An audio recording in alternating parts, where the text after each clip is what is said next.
Thank you very much for joining us. We're really excited to give you an overview and introduce you to the new age 23 data for the Millennium Cohort Study. Just a few housekeeping things to start with. Your cameras and microphones are off. If you do have a question, please use the chat function, but note that your questions will be visible to everyone who's attending today.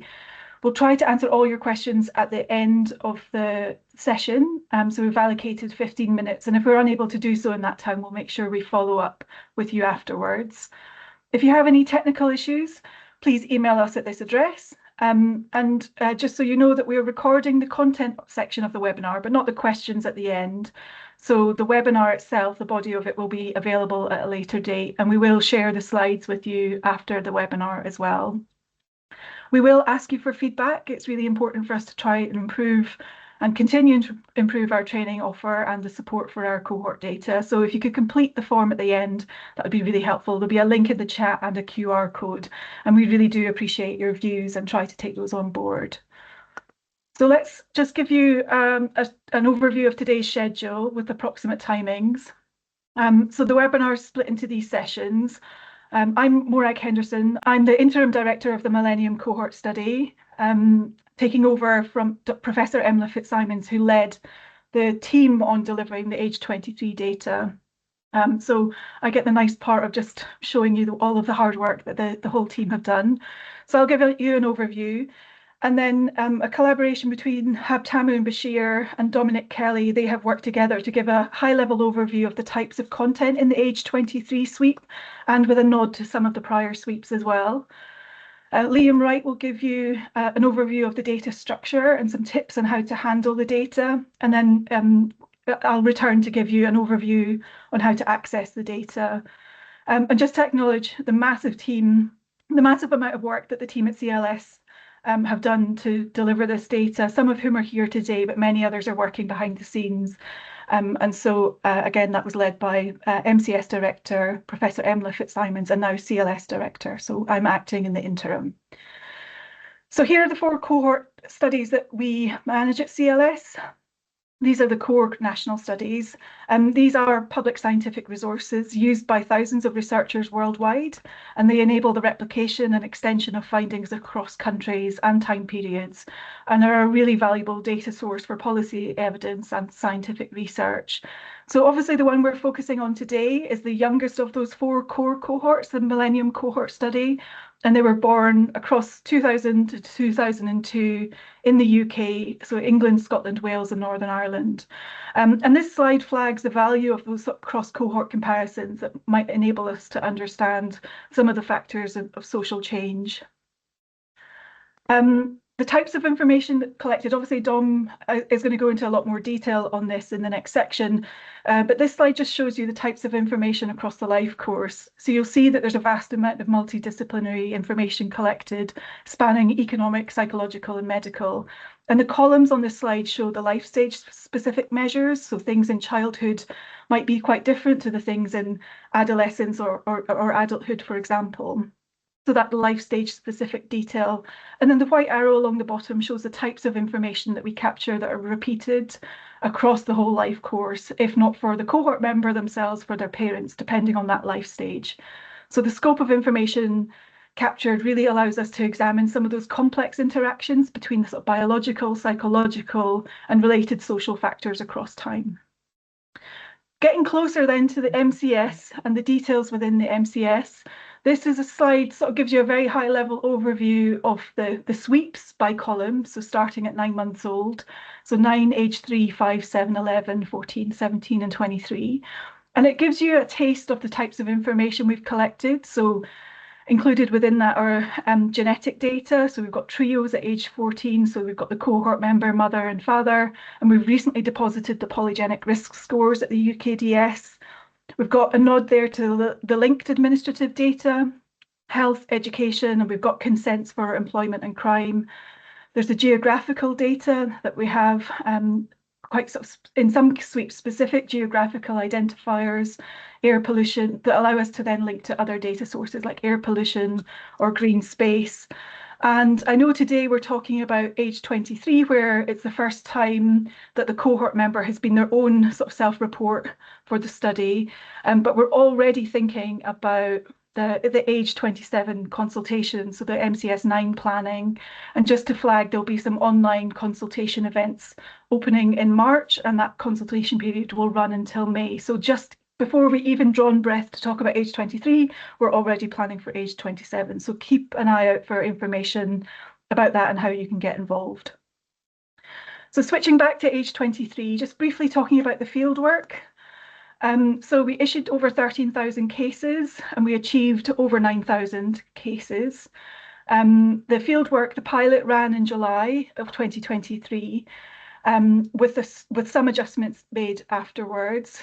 The soft launch included an experiment where we tested whether we should go mixed mode, where it was web first, then followed by face-to-face, or if it would be face-to-face only.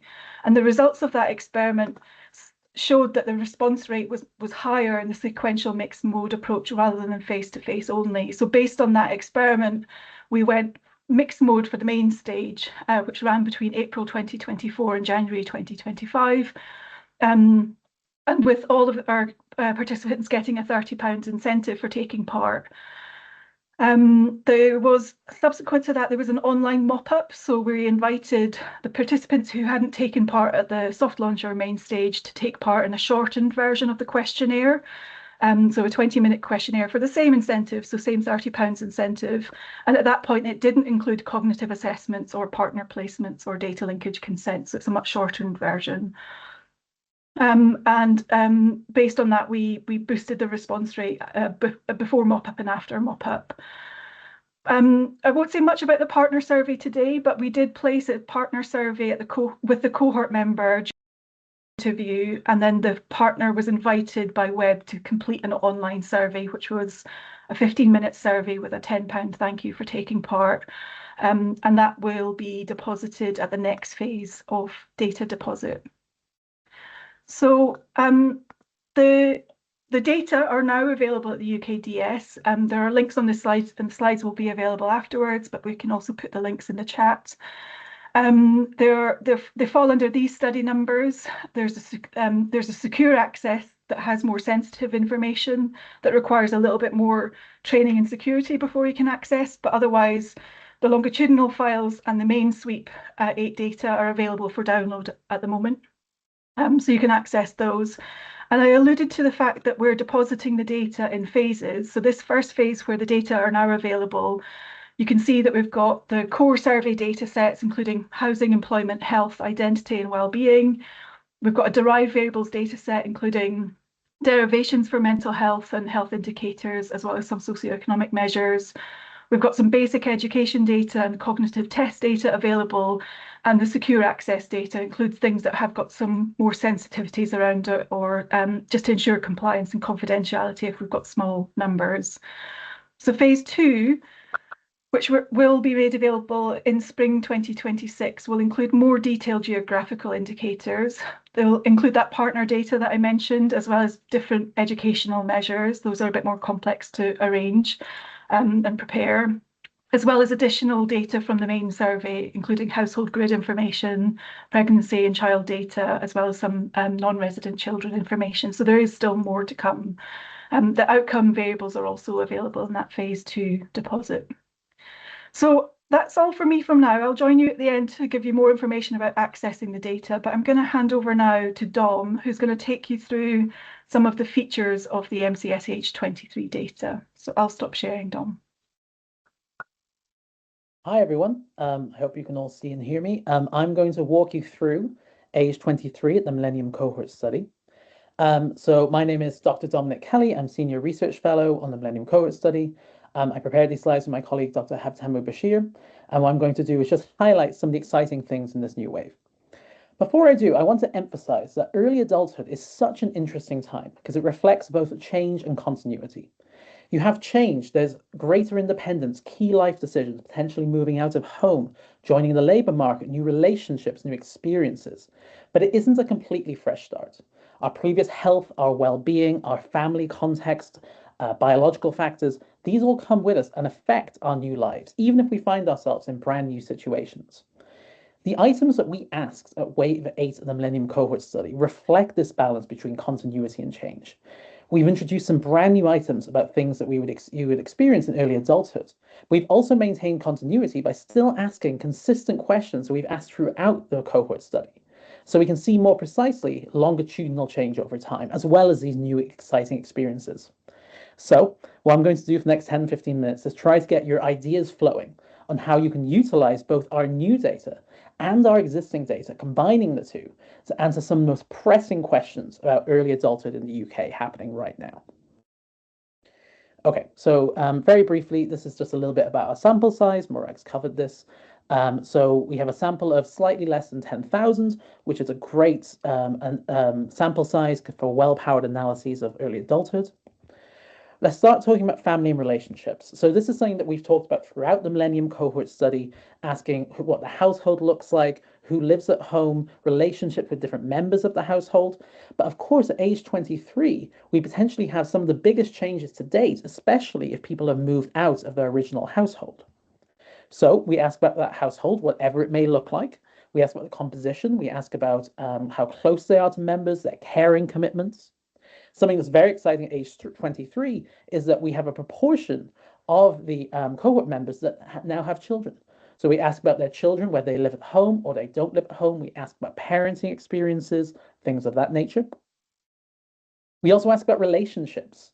We ask about cohabitation. We ask about satisfaction in relationships. We also ask about some of the more difficult elements of relationships, including experiences of domestic violence, including how they're managing financially as a couple. So we can answer some really interesting questions about what families look like in the UK today. When it comes to housing, again, this is something we've asked about throughout the Millennium Cohort Study, primarily to the parents.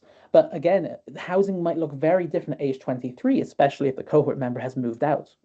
So we ask about their tenure. We ask about whether they rent. We ask about whether they bought a house. We've asked maybe they still live at home. We ask about all these things. We ask about how much money they spend on housing. This is particularly relevant right now with discussions about housing crises and things of that nature. If they have bought, we have extensive questions on what they paid for their house and how it's financed. We ask about the condition of the housing. We ask about how many rooms they have at home. We ask about whether they have a problem with damp at home. We ask about homelessness. We ask about their experience of it and how long that experience was. And combined, we have this great sense of what the housing situation of young adults in the UK is. The Millennium Cohort Study, as I hope many of you know, has had many questions about education throughout the lifespan. We've asked about school readiness at the very beginning. We had teacher assessments in primary school about their abilities, about behaviors in school. Of course, we asked about Key Stage 1, Key Stage 2, and GCSEs. And some of that data is also linked to the National Pupil Database for a more thorough idea of these qualifications. We also asked about academic and vocational qualifications, kind of these post-16 pathways at age 17. They weren't complete at that time, but we asked what their intentions were and what they started. But what we have at age 23, which is so exciting, is we have by far the most extensive questions and extensive information on education and qualifications that we've had in the Millennium Cohort Study to date. We start with post-16 qualifications. We ask about A levels for many students. We ask about what subjects they studied, how they did in those exams. We also cover the Scottish Baccalaureate, of course, the International Baccalaureate. We also ask extensively about vocational qualifications, very detailed questions about BTECs, about MVQs, about all forms of vocational qualifications as well. Young adulthood is also associated a lot with higher education. And of course, a substantial proportion of the MCS cohorts went into higher education. We asked them about their undergraduate institutions. We asked them about their courses. We asked them about their degrees. We asked them about further education. We asked them if there are courses they are currently taking. We also asked them about debt. We asked about educational debt and debt they might have occurred as part of this furthering their qualification. I cannot emphasize how extensive these questions are, and I'm excited to see what people do with them. Another key transition during this time is economic activity. We have a few questions about this at age 17, but for the most part, this was asked to parents. But at age 23, many of our cohort will have entered the labour market or about to enter the labour market, and we want to know as much as we can about this important transition. So we ask about their occupation. We ask about their income. We have great questions on that. We ask about how much they work, whether it's full or part-time. We ask specific details, for example, whether they work overtime, whether they do shift work, whether they have a 0 hours contract. We ask about whether they hold a second job, whether that's needed. We also have really interesting questions on unemployment, inactivity, and what's called NEET, being not in employment, education, or training. And so combined, this gives a really rich sense of what young people are doing, what they're earning, and what their participation in the labour market in the UK is currently like. As you might know, that we have extensive cognitive measures in the MCS. These are developmentally sensitive questions that we've asked throughout. So these are measures that are completely relevant to the age ranges that we're measuring at the time. They go across a broad range of skills, for whether it be verbal skills, mathematics, reasoning, verbal reasoning, non-verbal reasoning, spatial skills, decision making, executive functioning, all sorts of things. And we continue this at age 23. At age 23, we focus on two elements of executive functioning. The first is a test of working memory called the backwards digit span. In the backwards digit span, we provide cohort members with sequences of numbers, and then we ask them to report them back, but in reverse order. So it increasingly gets more difficult with more numbers. And this is a test of working memory, how much information you can store in your mind at a given moment and your capacity to do that. The second task we do is a test of inhibitory control. And this is a very well-known task, which is the Stroop task. You can see that on the right, where we present words, and then the words are colors, and then the words themselves have colors, okay? So you are asked to repeat back the color, not the words. And this is how it's about inhibitory control. Your instinct might be to repeat the word that you're reading, but it's about the color. So for the Stroop task on the right, the answers would be red, yellow, blue. So you're not reading the words, you're reading the colors. It's a test of inhibitory control. These are two elements, working memory and inhibitory control of executive functioning. And there's really interesting data to be had on that. Also, throughout the Millennium Cohort Study, we've asked about a wide range of behaviors. This is a very wide range. So we have asked questions about temperament, we've asked questions about personality, self-control. And then in adolescence, we started to ask a series of questions on what you might call risky behaviors. So these include antisocial behavior, interfacing with crime, risk-taking, time preferences, bullying, and also victimization as well. So we've constantly had this rich set of variables on behaviors, which continues here. So we have a lot of questions about crime. We have questions about perpetrating crime. We have questions about being victims of crime. We have questions about interfacing with the police. So we have questions about being cautioned, arrested, or convicted of crimes. We have questions about carrying knives and weapons. We also have a lot of questions about being the victims of crime, physical assault, sexual assault, and something that's particularly relevant to age 23 in this cohort is being cyberbullied as well. And we have questions on that. A new, really interesting set of questions we have involved gambling, which is something that is increasingly important for this generation. This includes online gambling, and we have questions about their financial problems and their habits when it comes to gambling. Something there's a huge amount of discussion about right now is it comes to social media. Social media is a big part of young adult lives. So we have questions about the hours they spend on social media, whether they feel they're addicted to it, whether they're happier online, and these can be linked in with previous questions. We have questions on smoking. This includes both cigarettes and vaping, which is increasingly popular in this cohort. We have questions on alcohol use, which can be tied in with previous questions on alcohol use. And we also have questions on drug use. At age 17, for the first time, we introduced a set of questions about identity and beliefs. And so we continue that at age 23. We asked the cohort members questions about their gender identity and their sexuality. We ask questions about how they feel about the environment and how important the environment is to them, which is increasingly important. We have some questions about politics, one about income distribution and how important it is that income is shared. We also have questions about language. We ask about all sorts of languages that they speak, but we also particularly have questions about the Welsh language. The Millennium Cohort Study has incredibly extensive questions on physical health. I could do a whole hour just saying what we have. So I won't go through all of it, but you can see here that we've had a variety of biological samples and measurements taken throughout the Millennium Cohort Study. We've asked questions about parents' health, cohort members' health, their experiences of adolescence, including pubertal timing. We have links with important administrative health records that continue. We have questions in the past about physical activity, diet, drugs, smoking, drinking, etc. This continues at age 23. We ask cohort members about their general health. We ask them about their long-term health conditions that they might have. And we also have questions about disability. We continue to gather measurements, including their height, their weight, and their body mass index. We have questions about their sexual health. We have questions about contraceptive use, sexually transmitted infections. We have questions about their lifestyle. We ask about how often they exercise. We ask about their sleep habits. We ask about sedentary activities. We ask about all number of things that can be used to get a sense of the lifestyle of young people. We ask about their diet, which continues previous questions. And we also have a question about long COVID. I will say we had a series of COVID surveys in between age 17 and age 23, and we follow that up by asking participants about their experiences of long COVID, which is something which is really unique to this cohort. Lastly, we have asked about mental health and well-being throughout the Millennium Cohort Study to both parents and the cohort members in different functions in different ways, things that were developmentally sensitive to the experiences we expected them to have. But I can say that we have by far the most extensive questions of mental health that we've had to date at age 23. There really is a rich array of measures. For more general measures of mental health, including psychological distress, we use the Kessler scale, which we've used before. We have a question about well-being, which is its own distinct thing of positive well-being. We have questions about support from family and friends. We have two very short indicators of anxiety and depressive symptoms, which are not themselves diagnoses of these conditions, but they are indicators. We also have asked about self-harm, including suicide attempts, which is something we've asked about in the Millennium Cohort Study before.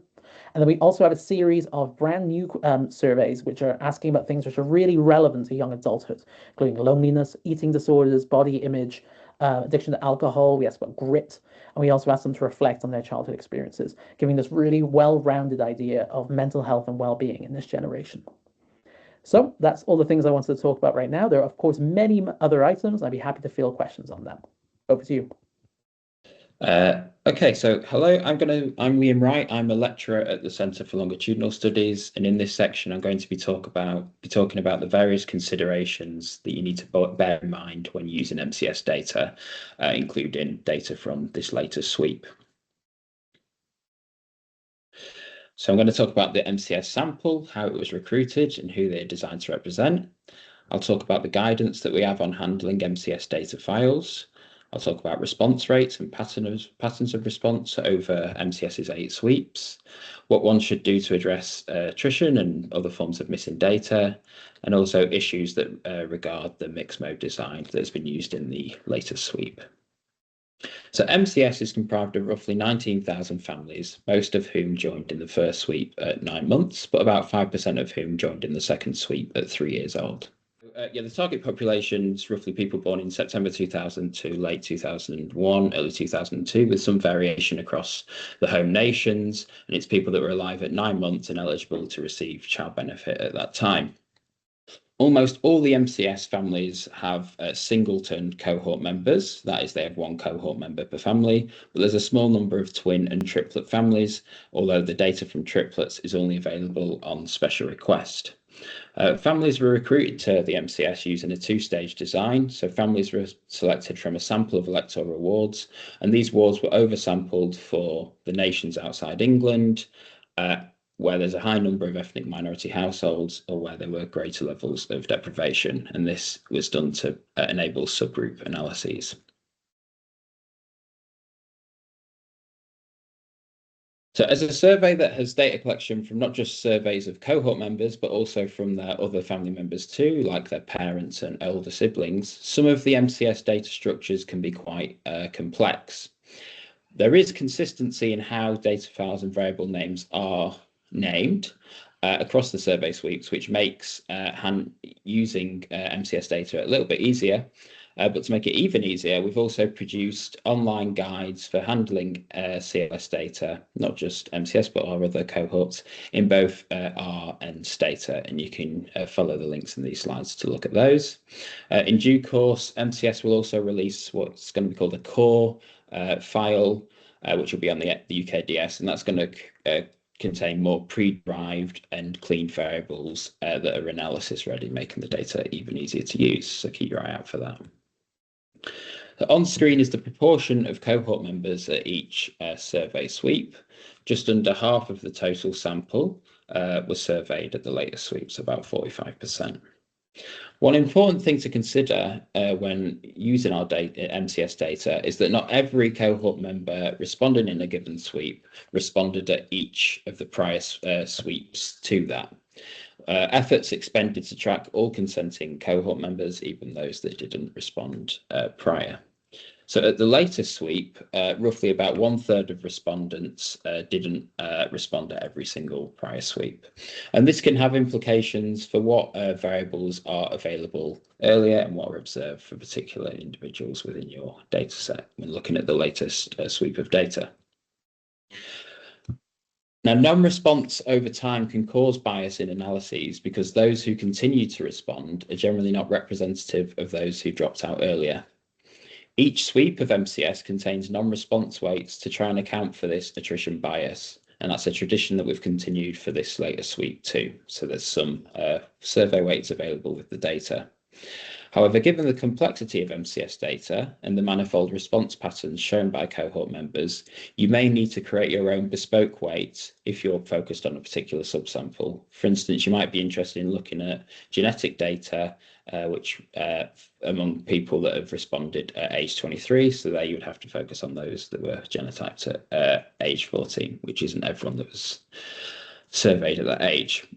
Analyses should also account for the clustered sampling design used to recruit MCS families, and there's inbuilt functionality in Stata and packages in R to do that. So for more information on how to account for missing data in the MCS and CLS's other cohort studies, CLS have produced a very extensive missing data guide that's shown on screen now and that you can read. As Morag described earlier, the latest sweep of MCS used a sequential mixed mode design with web followed by face-to-face, then web mop-up modes. Almost 80% of respondents responded via web. Now, mixed mode designs can increase response rates, but a downside of them is that differences between modes can influence how people respond to survey items. For instance, participants may be less willing to accurately reveal sensitive information in a face-to-face interview than anonymously via a web questionnaire. Differences in responses due to how a participant is responding, the mode that they're responding in, are referred to as mode effects. Mode effects can cause biases in analyses, for instance, by inducing correlations between items that are subject to such mode effects. But they can also induce correlations between items that are subject to mode effects and the factors that influence mode selection. That's factors that influence which mode a participant responds by.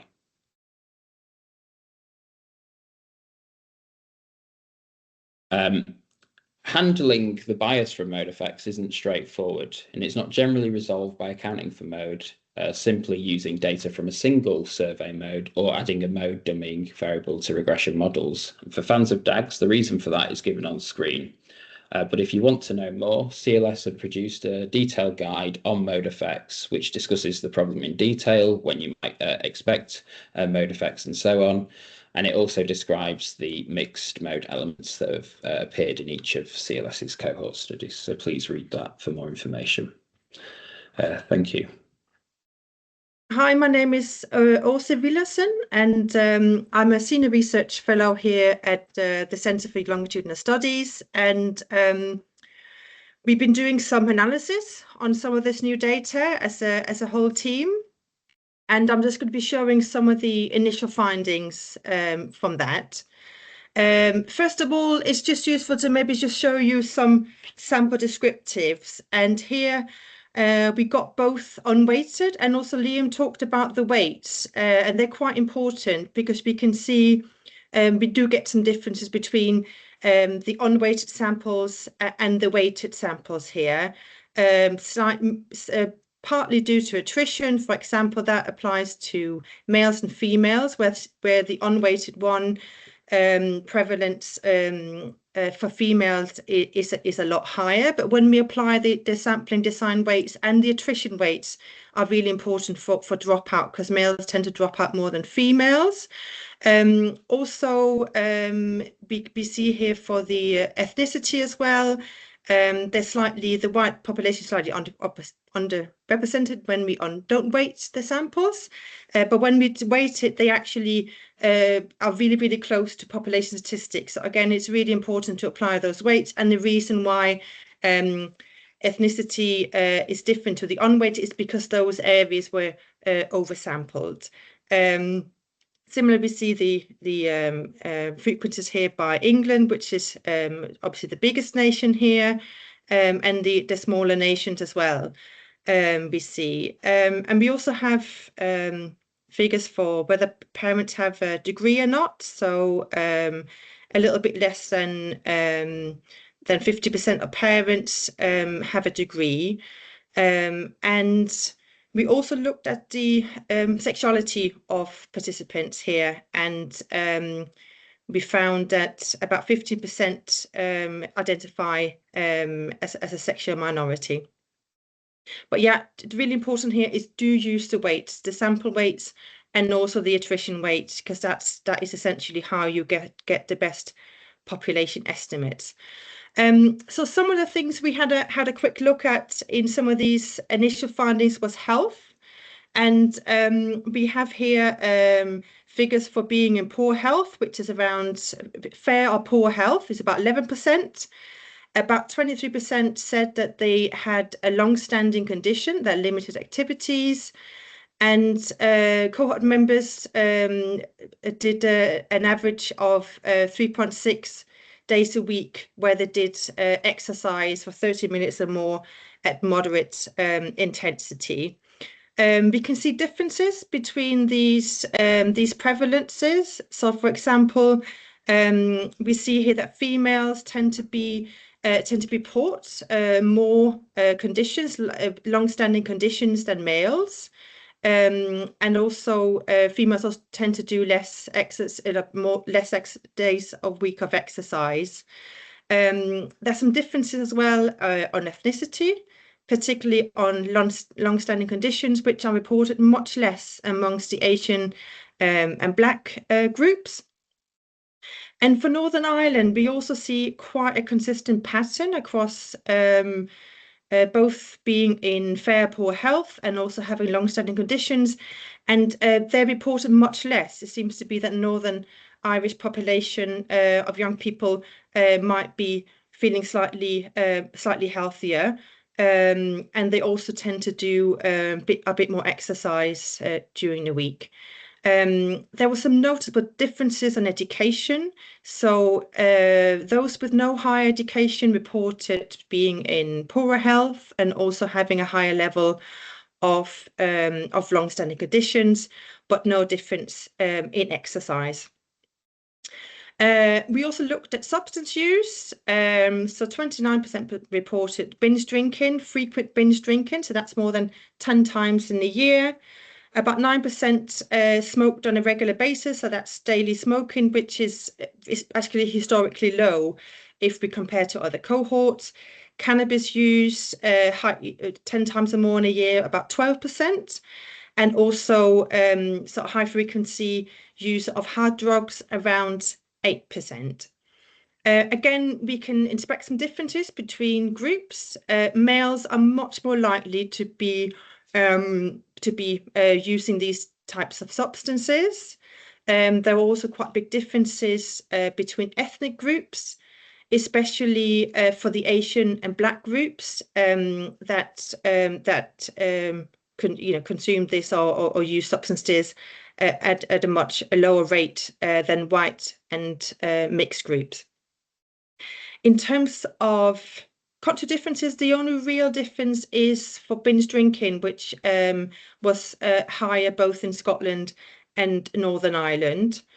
And for education, we see that frequent binge drinking is actually slightly higher amongst those with a higher education compared to those with no higher education. But what we see, the really stark difference here is on regular smoking between these education groups, where we see those with a higher level of education, without a higher level of education, are much more likely to smoke regularly than without. So that's 13% versus 4% in those with a higher education. So there might be some health inequality starting already here, which might be building up over time. We had also a look at attitude. So these are just some different attitudes they were asked about. One was about whether the government should redistribute income from the better off to those who are less well off. And these are people saying that they agree with this. And we see here about 55% are in favour of redistribution. No gender difference really, not a huge amount of, a tiny bit of ethnic differences, whereas the Asian groups agree with this more than compared to whites, but not so much from the other ethnicities. And also, what else do we see? We also see for those with a higher education, they agree with redistribution to a higher level as well, compared to those with no education. Another question was on problems in the environment. So that's whether problems in the environment are not as serious as people claim. So people who agree or strongly disagree with this, and that's 11% for the sample overall.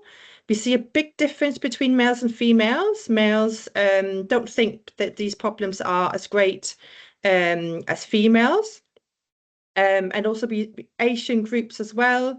It's quite high that they and also we see for education, those with a higher, so with no higher education also don't think these problems are serious. Another question was on democracy. It asked that democracy may have its problems, but it's the best system of governments, and it is the percentage of people who agreed or strongly agreed, which is around 50%. We get a high proportion of males agreeing with this. And we also get amongst the higher educated, they agree with that to a higher extent as well. In Wales, compared to the other nations, we see a much lower proportion of people agreeing with this. Social media, I think someone in the chat, I was just looking before, asked about social media. And here we've compared to earlier, because we do have some measures, a lot of measures, as Dom mentioned, that where we measuring this consistently over time. And what we see here is that compared to age 17, those who are quite high-end users of social media, so that's 7 hours a day, that has gone down markedly from 22% at age 17 to around 9% at age 23. What's also decreased is the proportion of people who say or who strongly agree that they feel addicted to social media. That's down from 8.7 to 7.1%. So a slight decrease in that as well. And what's also dropped is people who feel more connected and happy online, who strongly agree with that, from 6.7% at 17 to 3.8%. So we tend to see that social media use and maybe some of the consequences of that seem to have fallen compared to late adolescence.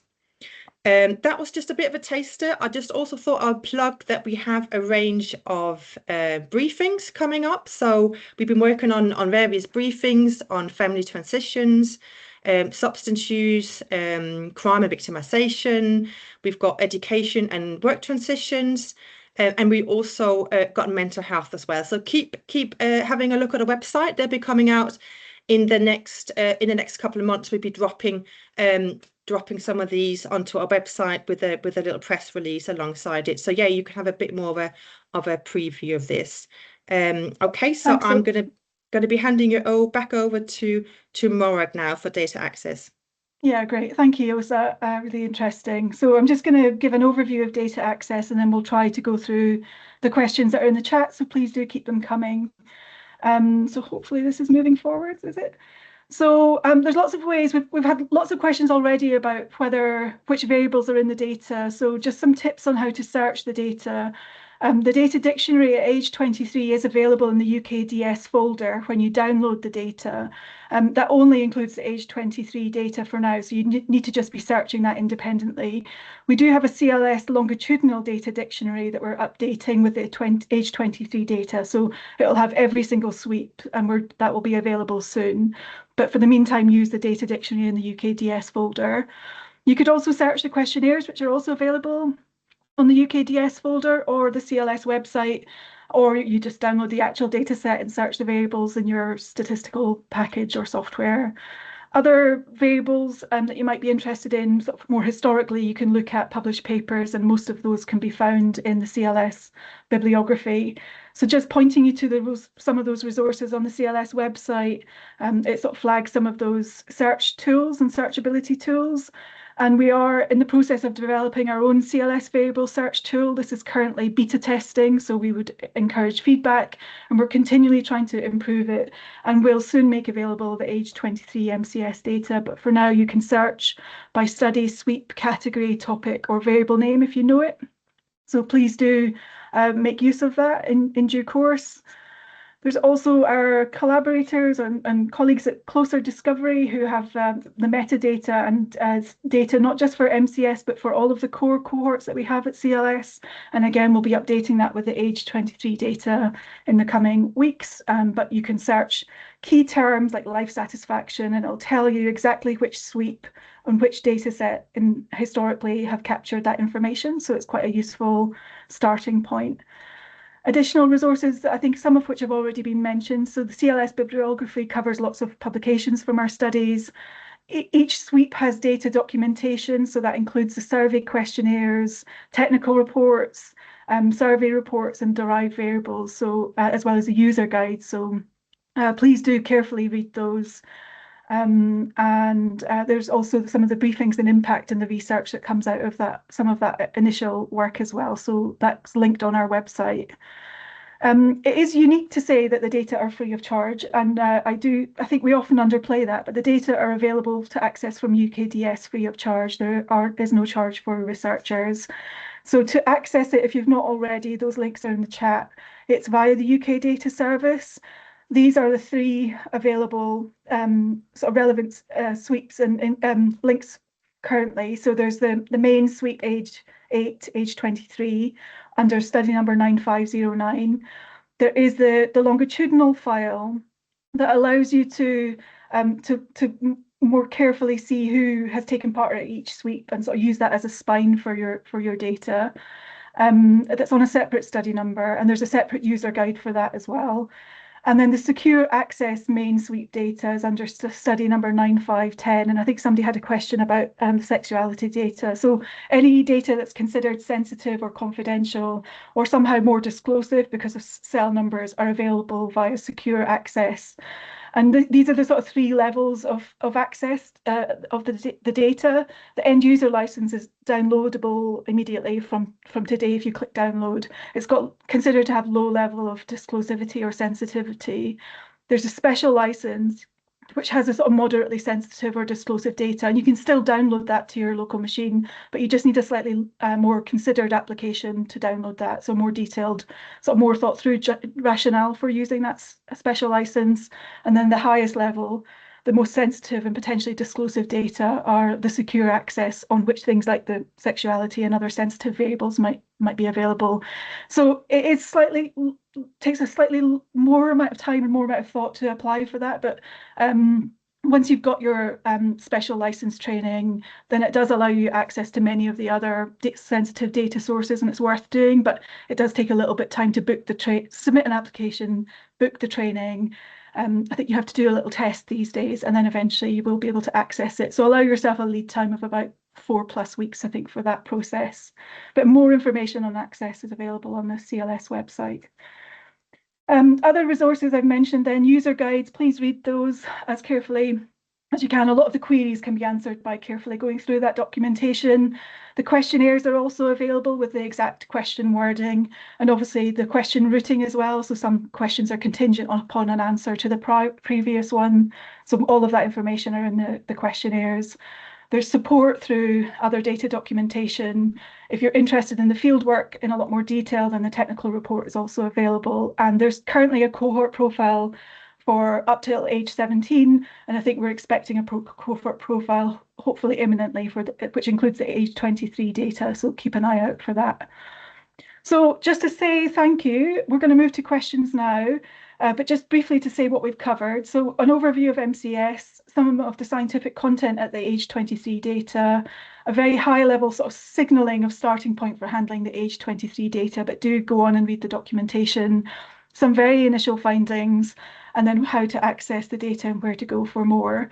I mentioned at the start around the consultation, so we're barely drawing breath, but already thinking about age 27. So keep an eye out for information for the consultation. What's important is it allows you to feed into the exact types of questions that we should be asking at age 27. So we really welcome a debate and a discussion around what is the best measure for X variable. And just to flag, you might have already seen, those of you who are already subscribed to our newsletter, but we're planning a CLS conference in September, and I think Richard or Radhika are going to put a link in the chat for that. There's a call open now for papers using any of our cohort studies. So thank you. I'll leave the QR code here for to ask you to complete a short feedback form. Again, we welcome constructive criticism and feedback.